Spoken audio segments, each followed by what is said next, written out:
Good morning, Pastor Dave here. It is Sunday, May 18th, but I am recording yesterday's recording in a moment here.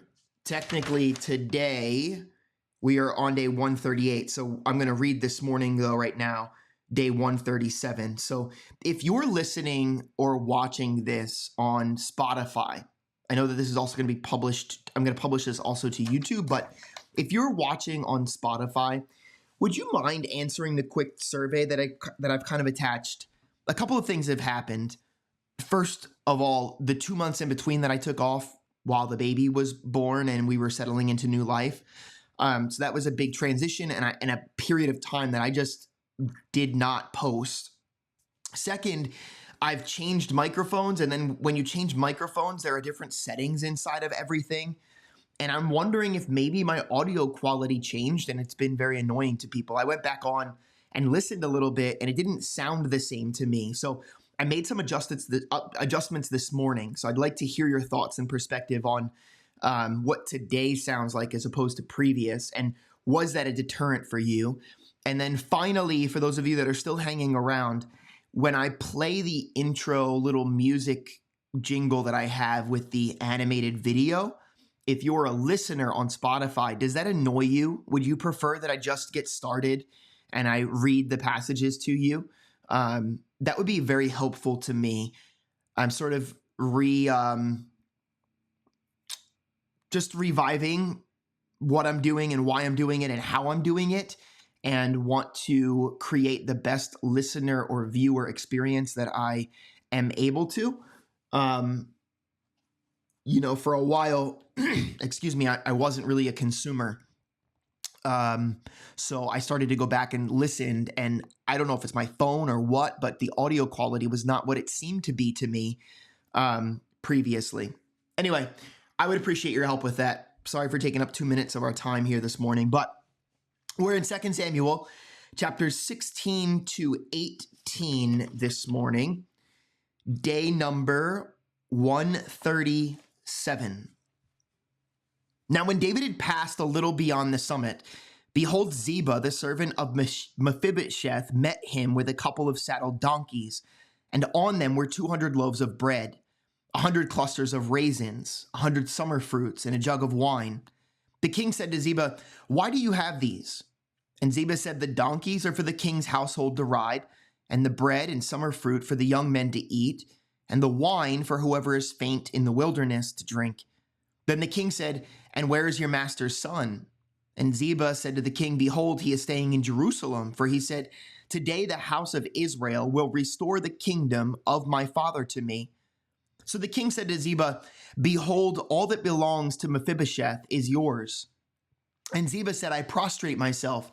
Let me find favor in your sight, O my lord, the king." When King David came to Bahurim, behold, there came out from there a man of the family of the house of Saul, whose name was Shimei, the son of Gera. He came out cursing continually as he came. He threw stones at David, and all the servants of King David, and all the people, and all the mighty men were at his right hand and at his left. Thus Shimei said when he cursed, get out, you man of bloodshed and worthless fellow. The Lord has returned upon you all the bloodshed of the house of Saul, in whose place you have reigned, and the Lord has given the kingdom into the hand of your son Absalom. And behold, you are taken into your own evil, for you are a man of bloodshed. Then Abishai, the son of Zeruiah, said to the king, "Why should this dead dog curse my lord the king? Let me go over now and cut off his head." But the king said, "What have I to do with you, O sons of Zeruiah? If he curses, and if the Lord has told him, 'Curse David,' then who shall say, 'Why have you done so?'" Then David said to Abishai and to all of his servants, "Behold, my son who came out from me seeks my life. How much more now this Benjamite? Let him alone and let him curse, for the Lord has told him. Perhaps the Lord will look on my affliction and return good to me instead of his cursing today." So David and his men went on the way, and Shimei went along the hillside parallel with him, and as he went, he cursed and cast stones and threw dust at him. The king and all the people who were with him arrived weary, and he refreshed himself there.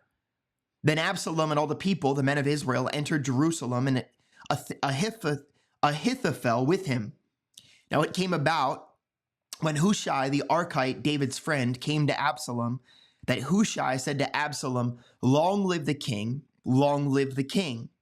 Absalom said to Hushai, "Is this your loyalty to your friend? Why did you not go with your friend?" Then Hushai said to Absalom, "No, for whom the Lord, this people, and all the men of Israel have chosen, his I will be, and with him I will remain. Besides, whom should I serve? Should I not serve in the presence of his son? As I have served in your father's presence, so I will be in your presence." Then Absalom said to Ahithophel, "Give your advice. What shall we do?"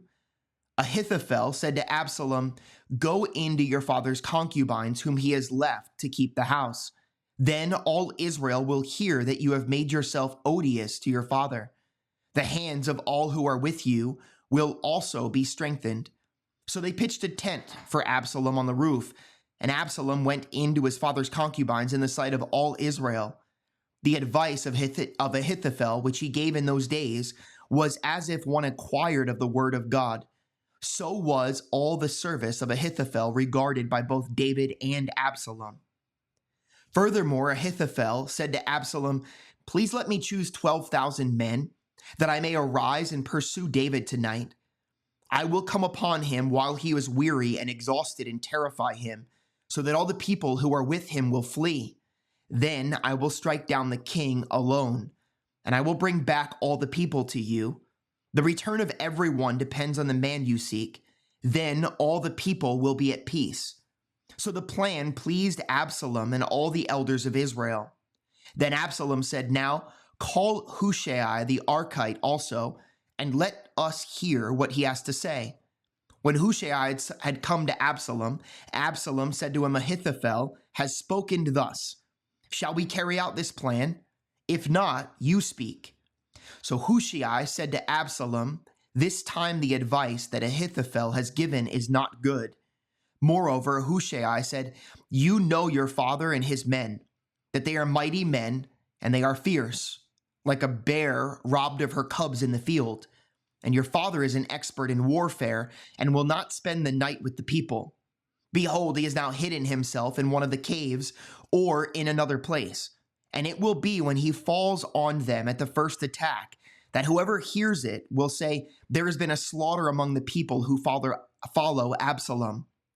And even the one who is valiant, whose heart is like the heart of a lion, will completely lose heart. For all Israel knows that your father is a mighty man, and those who are with him are valiant men. But I counsel that all Israel be surely gathered to you, from Dan even to Beersheba, as the sand that is by the sea in abundance, and that you personally go into battle. So we shall come to him in one of the places where he can be found, and we will fall on him as the dew falls on the ground. And of him and of all the men who are with him, not even one will be left. If he withdraws into a city, then all Israel shall bring ropes to that city, and we will drag it into the valley until not even a small stone is found there." Then Absalom and all the men of Israel said, "The counsel of Hushai the Archite is better than the counsel of Ahithophel. For the Lord had ordained to thwart the good counsel of Ahithophel, so that the Lord might bring calamity on Absalom." Then Hushai said to Zadok and Abiathar the priests, "This is what Ahithophel counseled Absalom and the elders of Israel, and this is what I have counseled. Now therefore send quickly and tell David, saying, 'Do not spend the night at the fords of the wilderness, but by all means cross over, or else the king and all the people who are with him will be destroyed.'" Now Jonathan and Ahimaaz were staying at En Rogel, and a maidservant would go to tell them, and they would go to tell King David, for they could not be seen entering the city. But a lad did see them, and told Absalom. So the two of them departed quickly and came to the house of a man in Bahurim, who had a well in his courtyard, and they went down into it. And the woman took a covering and spread it over the well's mouth and scattered grain on it so that nothing was known. Then Absalom's servants came to the woman at the house and said, "Where are Ahimaaz and Jonathan?" And the woman said to them, "They have crossed the brook of water." And when they searched and could not find them, they returned to Jerusalem.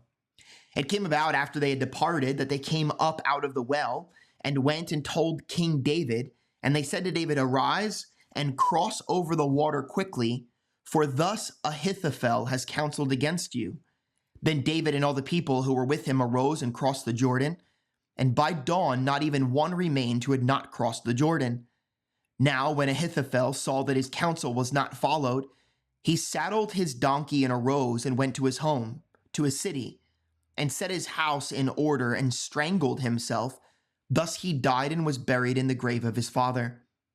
Then David came to Mahanaim, and Absalom crossed the Jordan, he and all the men of Israel with him.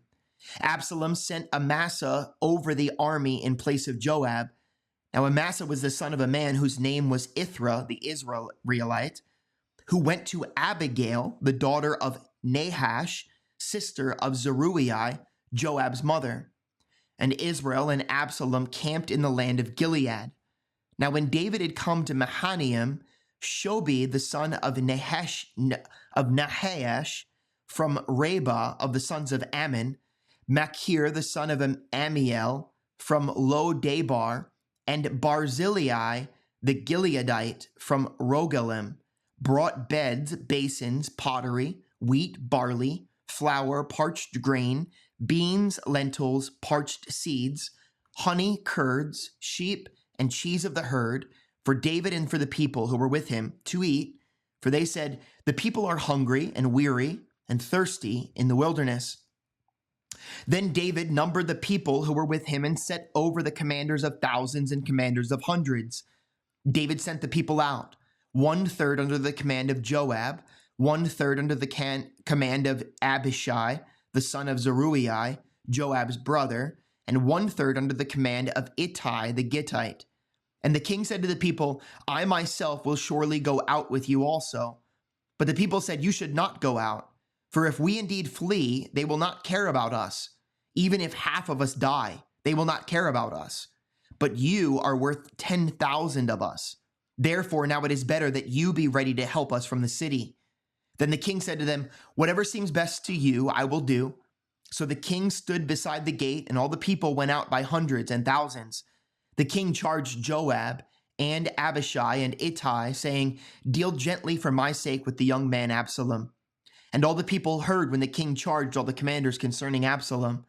Then the people went out into the field against Israel, and the battle took place in the forest of Ephraim.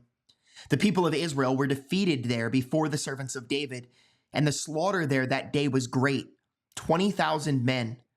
For the battle there was spread over the whole countryside, and the forest devoured more people that day than the sword devoured. Now Absalom happened to meet the servants of David, for Absalom was riding on his mule, and the mule went under the thick branches of a great oak, and his head caught fast in the oak. So he was left hanging between heaven and earth, while the mule was under him, kept going. When a certain man saw it, he told Joab and said, "Behold, I saw Absalom hanging in an oak." Then Joab said to the man who had told him, "Now behold, you saw him. Why then did you not strike him there to the ground? And I would have given you 10 pieces of silver and a belt." The man said to Joab, "Even if I should receive 1,000 pieces of silver in my hand, I would not put out my hand against the king's son. For in our hearing the king charged you and Abishai and Ittai, saying, 'Protect for me the young man Absalom.' Otherwise, if I had dealt treacherously against his life, and there is nothing hidden from the king, then you yourself would have stood aloof." Then Joab said, "I will not waste time here with you." So he took 3 spears in his hand and thrust them through the heart of Absalom while he was yet alive in the midst of the oak. And 10 young men carried Joab's armor, gathered around, and struck Absalom and killed him. Then Joab blew the trumpet, and the people returned from pursuing Israel, for Joab restrained the people. They took Absalom and cast him into a deep pit in the forest, and erected over him a very great heap of stones. And all Israel fled, each to his tent. Now Absalom in his lifetime had taken and set up for himself a pillar, which is in the king's valley, for he said, I have no son to preserve my name. So he named the pillar after his own name, and it called Absalom's monument to this day. Then Ahimaaz, the son of Zadok, said, Please let me run and bring the king news that the Lord has freed him from the hand of his enemies. But Joab said to him, You are not the man to carry news this day, but you shall carry news another day. However, you shall carry no news today, because the king's son is dead. Then Joab said to the Cushite, Go tell the king what you have seen. So the Cushite bowed to Joab and ran. Now Ahimaaz, the son of Zadok, said once more to Joab, But whatever happens, please let me also run after the Cushite. And Joab said, Why would you run, my son, since you will have no reward for going? But whatever happens, he said, I will run. So he said to him, Run. Then Ahimaaz ran by way of the plain and passed up the Cushite. Now David was sitting between the two gates, and the watchman went up to the roof of the gate by the wall, and raised his eyes and looked, and behold, a man running by himself. The watchman called and told the king, and the king said, If he is by himself, there is good news in his mouth. And he came nearer and nearer. Then the watchman saw another man running, and the watchman called to the gatekeeper and said, Behold, another man running by himself. And the king said, This one also is bringing good news. The watchman said, I think the running of the first one is like the running of Ahimaaz, the son of Zadok. And the king said, This is a good man and comes with good news. Ahimaaz called and said to the king, All is well. And he prostrated himself before the king with his face to the ground. And he said, Blessed is the Lord your God, who has delivered up the men who lifted their hands against my lord the king. The king said, It is well with the young man Absalom. And Ahimaaz answered, When Joab sent the king's servant and your servant, I saw a great tumult, but I did not know what it was. Then the king said, Turn aside and stand here. So he turned aside and stood still. Behold, the Cushite arrived, and the Cushite said, Let my brother the king receive good news, for the king has freed you this day from the hand of all those who rose up against you. Then the king said to the Cushite, Is it well with the young man Absalom?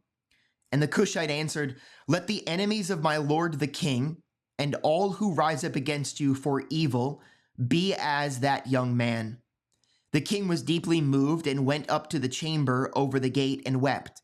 And thus he said as he walked, O my son Absalom, my son Absalom, would I had died instead of you, O Absalom, my son, my son. There is our reading for this morning or yesterday, today, day 137, 2 Samuel chapter 16 to 18. I'm going to also get to reading today's reading, which is day 138, which are a couple of Psalms, which I'm assuming are the Psalms of David, probably grieving the death of his son here. Have a wonderful day today. Thank you for taking a few moments and answering the questions that I have attached to this episode. If you are on Spotify and you found us there, Lord bless you. Bye.